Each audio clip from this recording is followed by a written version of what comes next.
قبول، ترنم قبول ہو، لہجہ بھی ہو قبول، ترنم قبول ہو، لہجے کے ساتھ ساتھ تکلم قبول ہو۔ میں بھی رسول پاک کی امت کی فرد ہوں، میں بھی رسول پاک کی امت کی فرد ہوں، میرا بھی السلام علیکم قبول ہو۔ الحمدللہ رب العالمین، الصلاة والسلام على سید المرسلین وآلہ واصحابہ اجمعین، اما بعد۔ قال اللہ تعالی فی القرآن المجید، اعوذ باللہ من الشیطان الرجیم، بسم اللہ الرحمن الرحیم۔ لقد من اللہ المؤمن اذ بعث فیہم رسولا، صدق اللہ مولانا العظیم وصدق رسول النبی الکریم، ونحن على ذلك لمن الشاہدین والشاکرین، والحمد للہ رب العالمین۔ زباں ملی ہے تیرے حسن کے بیاں کے لیے، زباں ملی ہے تیرے حسن کے بیاں کے لیے، جبین شوق تیرے سنگ آستہ کے لیے۔ یہ جان لے لو مگر دل نہ لے سکو گے میرا، یہ جان لے لو مگر دل نہ لے سکو گے میرا، اسے تو رکھا ہے سرکار دو جہاں کے لیے۔ میرے عزیز ساتھی اور اسلام کی شہزادی، ابھی میں نے خطبے کے بعد جس آیت مبارکہ کی تلاوت کا شرف حاصل کیا، اس کے متعلق کچھ عرض کرنے سے قبل بہتر اور مناسب سمجھتی ہوں کہ ہم تمامی اپنے آقا و مولا حضور تاجدار مدینہ صلی اللہ تعالی علیہ وسلم کی بارگاہ بیکس پناہ میں بصد خلوص و عقیدت ہدیہ صلاۃ والسلام پیش کرتے ہیں۔ پڑھیے بآواز بلند، اللہم صلی علی سیدنا شفیعنا حبیبنا وانا محمد وبارک وسلم صلاۃ و سلاما علیک یا حبیبک یا رسول اللہ صلی اللہ تعالی علیہ وسلم۔ کسی نے کیا خوب کہا، جہاں ذکر حبیب ہوتا ہے، جہاں ذکر حبیب ہوتا ہے، خود خدا بھی قریب ہوتا ہے، اور ان کی محفل میں بیٹھنے والا آدمی بڑا خوش نصیب ہوتا ہے۔ میری عزیز ساتھیوں، آج میرے لیے سب سے بڑی خوشی کی بات یہ ہے کہ آج کی اس نورانی و عرفانی بزم میلاد مصطفیٰ میں بارگاہ رسالت میں خراج عقیدت پیش کرنے کا مجھے سنہرا موقع مل رہا ہے۔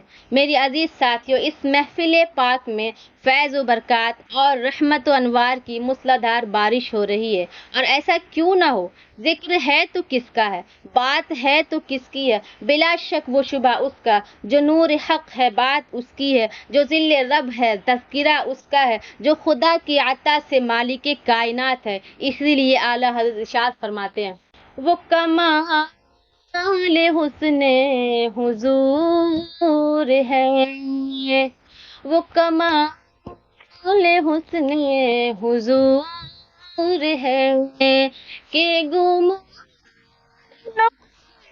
جہاں نہیں، وہ کمال حسن حضور ہے، یہی پھول خار سے دور ہے، یہی پھول خار سے دور ہے، یہی شمع کے دھواں نہیں، وہ کمال حسن حضور ہے۔ میری عزیز ساتھیوں، جس جگہ بھی اللہ تبارک و تعالیٰ اور اس کے پیارے حبیب سرکار دو عالم نور مجسم صلی اللہ تعالی علیہ وسلم کا ذکر جمیل ہوتا ہے، وہاں رحمت کے فرشتوں کا نزول ہوتا ہے۔ چنانچہ حدیث پاک میں آیا ہے کہ عند ذکر صالح تنزل رحمت، یعنی اللہ والوں کے ذکر کے وقت رحمت کا نزول ہوتا ہے۔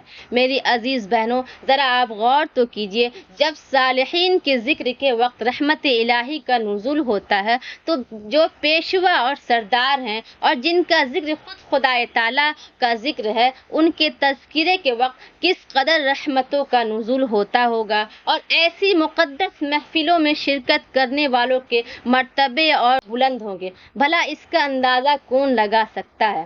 حضرت حامد لکھنوی نے کیا ہی خوب فرمایا، جو یادیں مصطفیٰ سے دل کو بہلایا نہیں کرتے، جو یادیں مصطفیٰ سے دل کو بہلایا نہیں کرتے، حقیقت میں وہ لطف زندگی پایا نہیں کرتے۔ یہ دربار محمد ہے یہاں اپنوں کا کیا کہنا، یہ دربار محمد ہے یہاں اپنوں کا کیا کہنا، یہاں سے ہاتھ خالی غیر بھی جایا نہیں کرتے۔ اللہم صلی علی سیدنا شفیعنا حبیبنا وانا محمد وبارک وسلم صلاۃ و سلاما علیک یا حبیبک یا رسول اللہ صلی اللہ تعالی علیہ وسلم۔ میری عزیز ساتھیوں، آج کل کچھ لوگ اکثر کہہ دیا کرتے ہیں کہ جشن میلاد سے کیا فائدہ۔ اس سلسلے میں ایک روایت مجھے یاد آ رہی ہے جس کے راوی عباس رضی اللہ تعالی عنہ فرماتے ہیں کہ میں نے ایک شب ابو لہب کو مرنے کے بعد خواب میں دیکھا اور پوچھا کہ تیرا کیا حال ہے۔ اس نے کہا جب سے میں مرا ہوں طرح طرح کے عذاب میں مبتلا رہتا ہوں، لیکن پیر کے دن عذاب میں کمی آ جاتی ہے، اور صرف اس لیے کہ حضور پر نور سرکار دو عالم صلی اللہ تعالی علیہ وسلم کی ولادت کی خوشخبری میں میری لونڈی صوبیہ نے مجھے سنائی۔ میری لونڈی صوبیہ نے مجھے سنائی۔ اس خوشخبری سنانے کے عوض میں خوش ہو کر اسے میں نے آزاد کر دیا تھا۔ سبحان اللہ، سبحان اللہ۔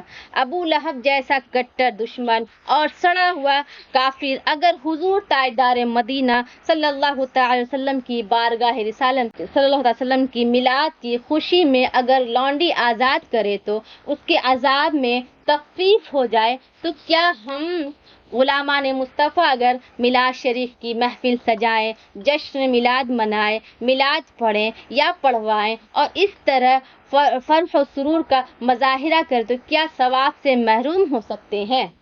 نہیں، ہرگز نہیں، بلکہ ہمارے کو یہ عقیدہ ہے جو محفل میلاد محمد کو